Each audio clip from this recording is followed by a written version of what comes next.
Good morning, guys. I just checked out of the Broadway Inn in Eugene, Oregon.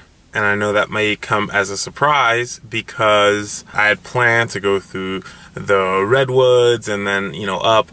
That is a long drive. It was about 3 hours from where I was to just get to the West Coast and then to start going up.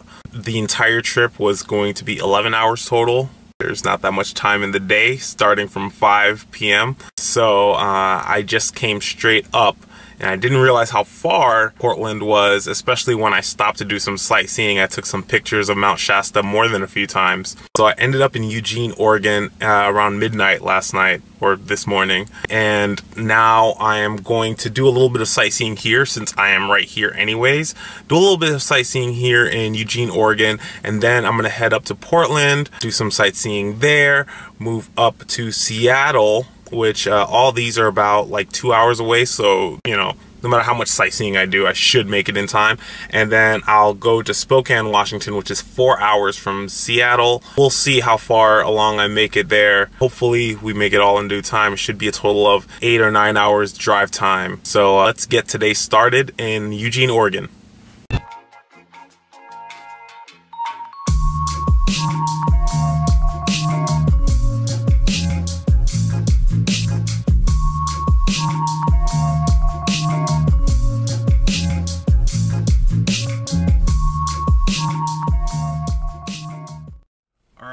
That was a short drive, and here I am at Hendricks Park. The drive up here is actually kind of interesting. You go through a neighborhood. If you're from this area, it's probably fine, but coming from Florida where everything's flat and everything here is like a really steep incline, through the neighborhoods, it's pretty interesting. So here I am. I just arrived at Hendricks Park. We're going to take a look around, do some sightseeing, and then start getting back on the road to go to Portland, Oregon. Let's go. For this clip, I'm going to take a break from the music because my entire time at Hendricks Park was so quiet and serene that I think I should let you listen to just how peaceful this park really is. This is Hendricks Park, Eugene, Oregon's oldest city park. Its 80 acres include a world-renowned rhododendron garden and a native plant garden. What you're looking at here is the urban forest, which covers approximately 60 acres of the park and has remained largely undeveloped, save for a few walking trails. This forested portion of the park serves as an important wildlife habitat, and visitors can walk among these 200-year-old Douglas fir trees without ever leaving the city of Eugene. The Native Plant Garden was established in 2002 to feature the native plants of the southern Willamette Valley and demonstrate their use in various garden settings. This garden, as well as the Moon Terrace adjoining the F.M. Wilkins Shelter, was made possible by the family of Mary Rear Blakely, noted landscape architect Jin Chen, and many hours of volunteer labor. This garden serves as a living bridge between the forest and the rhododendron garden. The rhododendron garden was established in 1951 by the founding members of the Rhododendron Society on an oak knoll where deer pens had existed for many years. Over time, unusual rhododendron species and hybrids, as well as many other interesting trees and shrubs, have been planted. The garden is a major attraction for local residents as well as visitors from all over the world. The rhododendron garden serves as a gateway for the rest of the park. Laced with paths and the northern terminus of the 12-mile Ridgeline Trail, the park is a haven for hikers, birders, and others who enjoy retreating to the tranquility of nature. You can learn more about Hendricks Park and Eugene, Oregon on their website at eugene-or.gov. Wow, that's all I can say is wow. What a park, considering it is completely free. 47 acres of this. I didn't even venture too far into the park because I'm not 100% sure if I would make my way back to my car, but I can imagine you could spend all day at this place. And literally you can, because it opens at 6 a.m. and it doesn't close until 11 p.m. So you can spend the whole day wandering around this park, exploring all 47 acres of this. It's absolutely beautiful. I 110% suggest that if you are around this area, you should come here. I didn't even expect to be in Eugene, Oregon, and I'm so glad I landed here because this place was amazing. Unfortunately, I cannot spend all day here because I'm heading up to Portland, Oregon. So now that it's still morning, hopefully I'll make it on time and make it to Seattle later on in the afternoon. All right, let's go.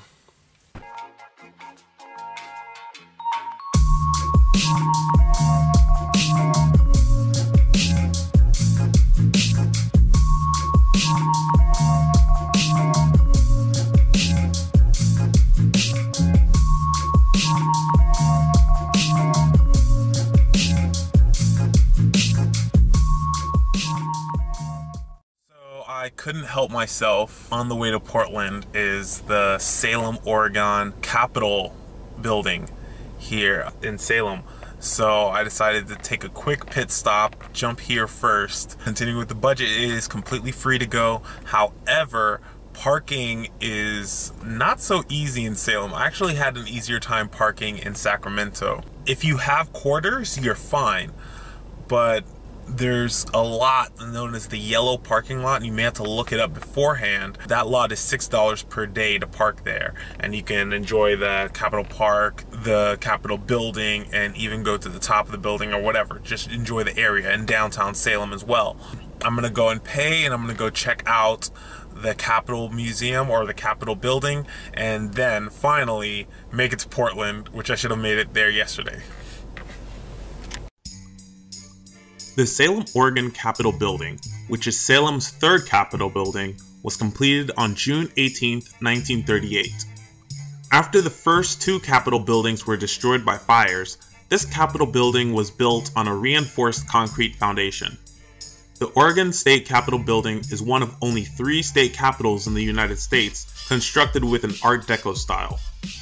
The focal point of the interior of the Capitol building is the circular rotunda. It is finished in travertine rose, which is a marble-like stone from Montana. In the center of the marble floor is the seal of the state of Oregon. 4 large murals depicting the history of the state decorate the upper walls of the rotunda.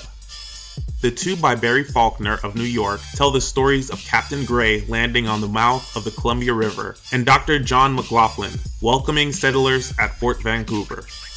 Those of Frank Swartz, also of New York, picture the Lewis and Clark expedition and the wagon train of 1843.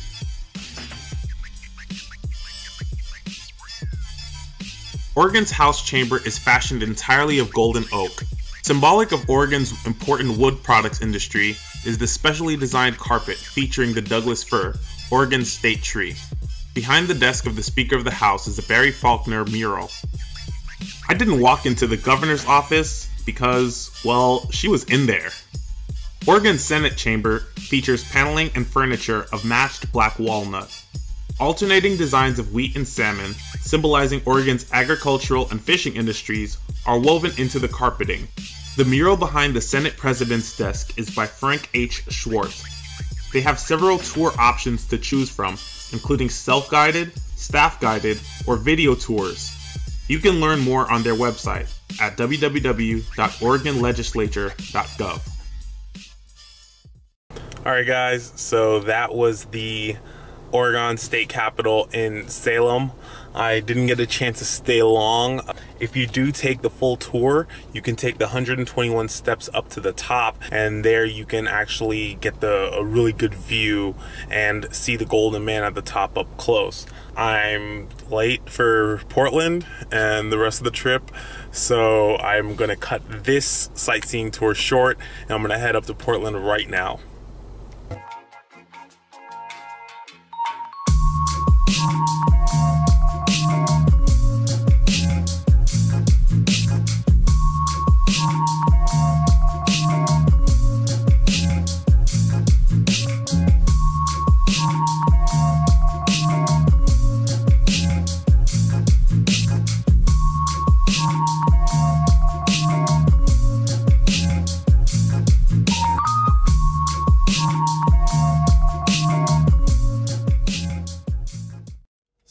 apparently I was getting a bit confused. I didn't have a clue where this scenic area was, and some of the video you just saw of the drive was the scenic area. Basically, this whole strip of I-84 is this scenic area where you can, there's viewpoints and whatnot. So this video, I literally have no idea where to go. I am going to just freestyle it, just take advantage of any viewpoint that I can, take advantage of any vista that I can, look at the scenery, and I'll just check it out, and you'll see as I go along, and we'll just kind of make it up as we go.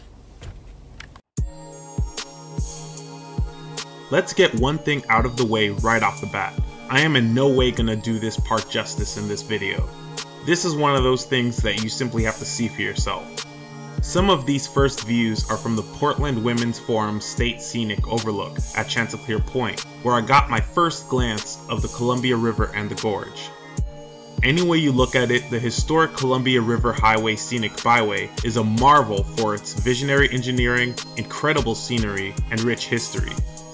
Internationally lauded for spectacular waterfalls, architectural gems, and magnificent overlooks of the Columbia River Gorge, it's no wonder this byway has often been called King of Roads. Though I could have easily spent an entire day exploring this area, I was already running behind on my road trip. However, I made sure I didn't leave before seeing the two must-see waterfalls, the Bridal Veil Falls and the Multnomah Falls. This is the Bridal Veil Falls Trail, which can be accessed from exit 28 off of I-84. This park features two different trails, an upper walking and scenic trail, and a lower hiking trail to the 120-foot tall Bridal Veil Falls. The upper scenic trail is designed to safely maximize every vantage point of the magnificent view of the gorge. The lower trail at Bridal Veil takes you downhill to the base of the Bridal Veil Falls, and is about a mile round trip to the falls and back. The beautiful Bridal Veil Falls is an elegant and graceful lady that can be fully appreciated from the deck of a viewing platform rebuilt in 1996. The creek hustles down from the top of nearby Larch Mountain, tumbles over the cliff, and eventually flows into the mighty Columbia River. Now it's time for me to shut up for a second and let you simply appreciate these views.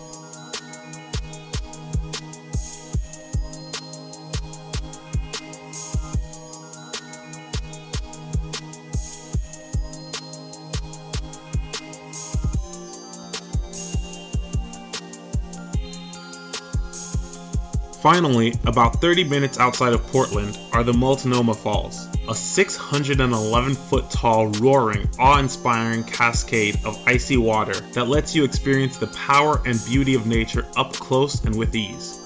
Unfortunately, in January 2014, a falling rock damaged a portion of the bridge walkway, so I was unable to get a closer view of the falls. Either way, it was definitely a sight to see.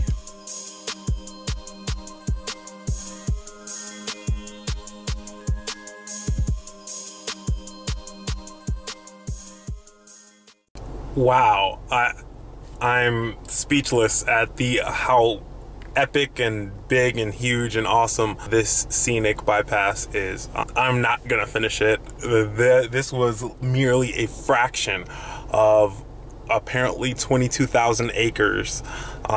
You know, you drive from location to location, you see the different sites. There's little parking lots. Some of them have restaurants like here. Some of them have like a little inn where you can sleep the night, and you know, you can stay the night in that scenic location. I could spend hours upon hours, but I gave myself a strict 5 o'clock cutoff. It's actually 5:05 p.m. here, and I think that's it for me. So right now I'm going to head to Seattle, Washington to Cary Park there, and then hopefully we're gonna end the night in Spokane, Washington. Let's see how much how we stay on schedule this time around. All right, so let's get going. So off I go, driving to Seattle, Washington as happy as can be. However, as I looked at the GPS, looked at my map, then looked at the time, I slowly came to the realization that I won't make it to Seattle until really late that night. And according to the map I laid out, I was supposed to be in Montana already. So the happiness began to fade as I made a last-second decision. Alright, so I am on the road. I'm back in Oregon, actually. I had to make a game time decision. Basically, I was going really far. I was pretty far behind as far as how many days I should have been. I should have basically been in Montana already, and I'm still in, just getting to Washington. So instead of going up to Seattle and then across to Spokane, I'm going straight diagonally, basically, to Spokane, Washington right now. So there won't be any sightseeing in Seattle, but hopefully there's something to see in Spokane, Washington. We'll see when we get there.